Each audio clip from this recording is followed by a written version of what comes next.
So, Akira, after the buffs to Akira during this alpha test, it has become quite a strong monster.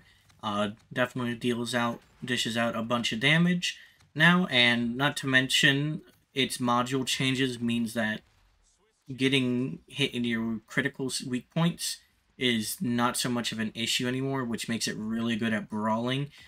Just about everything. I'd say maybe a chopper or something pushing right into your face might be a little difficult to deal with, but otherwise, because it doesn't really worry about getting critical hit a lot, it's nice to kind of just drive around and kind of do whatever you want, because you can out DPM a lot of things, and you can definitely out DPM things if you start to crit as well. Kira is definitely a fun vehicle to play, and you have to think about your shots as well, because you don't want to overheat your gun, which puts you out of the fight for at least 30 seconds. Alright, for Akira breakdown, here's the upgrades that I run. I run Fedorkin for the crit multiplier and shell speed. You are perfectly fine running Verb if you're not good at hitting crits. I don't run EMS. Slot 2, I run Kedam for the emergency cooldown duration, so that's when you overheat, and also dealing critical damages slows enemy targets, so people running away from you, they'll get crit and slow down, and you can just catch back up to them. Aiming speed, the EMS module is an okay one as well if you're not as good at hitting crits. For slot 3, I run WSH for the reticle size lowered and the reticle size after shot. This just makes follow-up shots a little bit easier, plus the increased critical damage by 15% if a target is close is really nice for me. You could run the movement speed upgrade if you're not as good at hitting crits, and it's better to run WSH over Hodge, just because of the crit multiplier close range. Slot 4, forward speed is what I run. You could also do traverse speed and acceleration. This is a nice one. Also lets you get away a little bit faster if you overheat. Side armor isn't super important. Maybe the extra hit points can be nice every now and again. Slot 5, I run Prolad for the crit multiplier and the module damage, so that hitting weak points will crit them more often. Reticle size after shot can be nice if you're not hitting crits as much. I don't use smoke, so I don't even worry about this one. You might if you tend to use your smokes a lot more. Slot 6, I run Masoot for the extra damage and penetration power.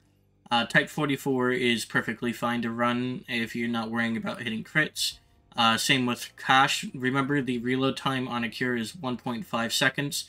This is talking about the reload between shots, so it will be essentially 1.35 seconds instead of 1.5.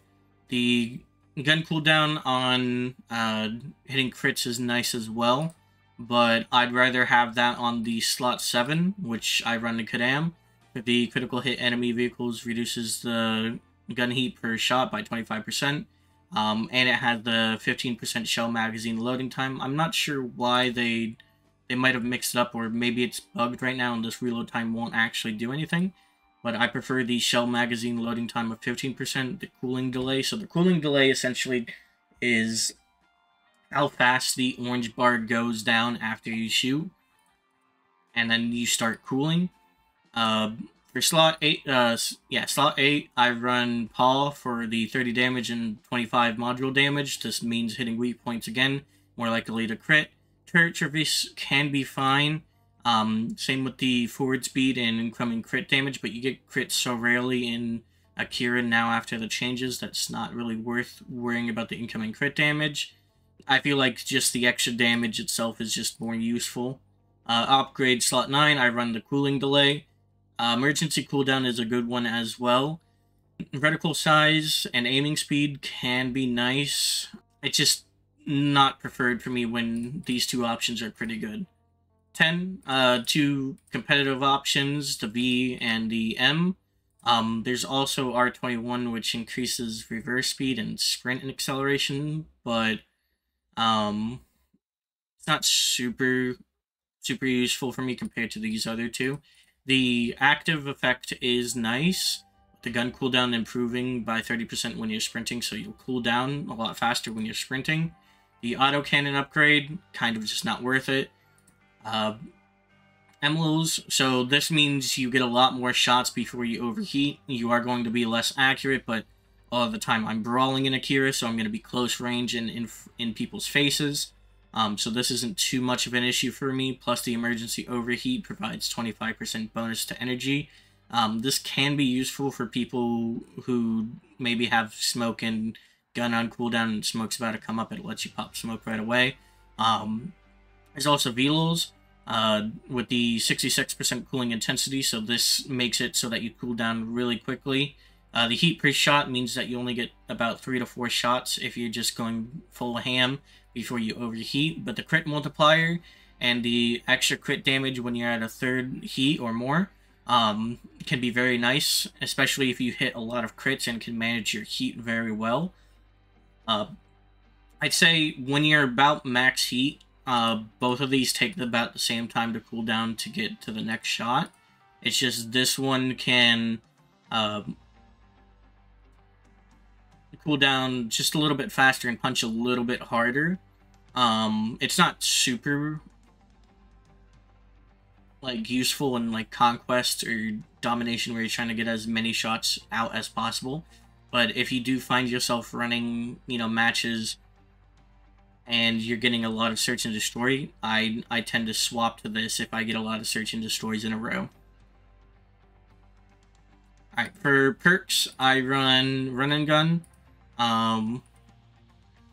Crazy Train is also okay for the extra movement speed forward, but the stabilization just feels better.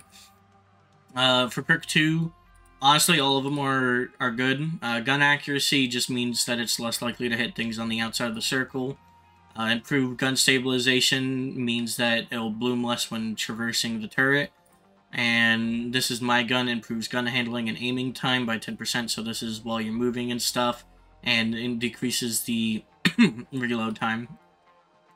Other than that, everything else is pretty standard. You can only run a fire extinguisher on this. Energy boost, it's actually probably better to run medkit. I had energy boost, but that's not something you really need on Akira, so medkit's probably the better option. Alright, so this is Akira's overheat mechanic. As you'll see, whenever you fire, it'll increase the bar, and you can continuously fire until you overheat. There's 2 bars, as you'll see. One is the timer that it takes before your gun actually starts cooling down. That's the orange bar. And then there's the actual cooldown, which is the white bar itself. Generally, what I see a lot of Akiras doing is they will just keep shooting until they overheat. Generally, you're not going to want to overheat the gun. The only time you should really be overheating is when you're securing a kill against someone that would kill you otherwise. So, if you're super low health and the enemy's super low health and one more shot will overheat you, then securing the kill is definitely takes precedent over overheating. Or if you're in a 1v1 situation where if you do overheat, you can safely cool down, then I would say overheating is perfectly fine. But just with the fast pace of this game, the cooldown period is quite a long time. I'll show you with the overheat real quick. So, you notice the orange bar goes down really fast before you overheat, but once you overheat, the orange bar goes down extremely slow. This is about a 30-second cooldown time, and then you still have to cool down enough for you to be able to shoot again. So, you first have to wait for the orange bar to drop all the way down, and then you'll actually start to cool down again, but you still cannot shoot until the bar goes from red to white, and then you can shoot again. So, I also wanted to give a comparison to the 2 different tier 10 slot upgrades. So, this is the Velos, and you'll notice that the heat goes up by a lot more, so you can get about 4 shots in. But you'll also notice that it cools down a lot more rapidly, which allows you to get follow-up shots a little bit faster, and your crits do quite a bit more damage. But just like on the other module upgrade, the cooldown is about the same time. The only major difference is once the orange bar cools down, the red bar will cool down a little bit faster, so it's about a 4 to 5 second difference. But honestly, unless you're hitting crits super often, it's not best to go velos. Not to mention, it is a lot easier to overheat. So if you find yourself having a difficult time managing your heat, it's just best not to go velos because you'll end up doing less damage if you overheat. So normally at the end of these videos, I just leave a gameplay running in the background for like 5 minutes after I finish talking about the vehicle, but I'm going to talk a little bit more about Akira. First off, my utilization with the autocannon. So for the autocannon to actually function, you actually have to shoot and, I believe, penetrate an enemy vehicle before it decides to lock onto them and start firing. This is very nice in brawls and stuff like that to prevent people from healing up. I tend to use it when I'm closer to the max end of my heat, as it prevents people from healing as I wait for cooldowns for my next shot. It's just the way that I tend to use it. A lot of people will have it, get it going off rip, and it does last 30 seconds, so it does last quite a long time. I personally, since Akira doesn't have thermals, I almost never use smoke on Akira. I just don't find any point to it because a lot of vehicles that I'm going to be scared of generally can see through smoke. Not all of them, like Kent can't see through smoke, Udyranic can't see through smoke, Raketa can't see through smoke and stuff like that. But a lot of times when I want to smoke, it's usually because I'm going against like an R-Blast or Jaeger or even a Reaper. For the most part, Reaper is probably the only vehicle where I've found so much of an issue 1v1ing, just because it can dish out as much DPM as you, and it has a little bit more health going for it than on Akira. But overall, Akira is a great flanker, great brawler. It's a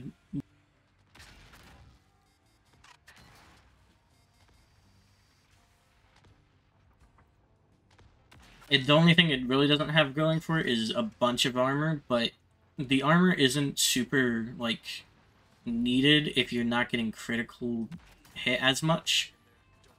Because, again, a lot of people will get on your side and rear, and you don't really have to worry too much about that, because it's not like they're going to consistently critically strike your rear or anything like that. It does happen every now and again, but it's not super often.